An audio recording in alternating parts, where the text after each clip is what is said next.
लेख्छु मेसेज थियो तिम्रो नाममा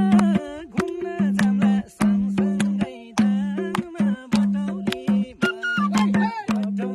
निर्मयालाई भाषाले भाषा पल्टाउँदै निर्मयालाई लाने हो थप घाँस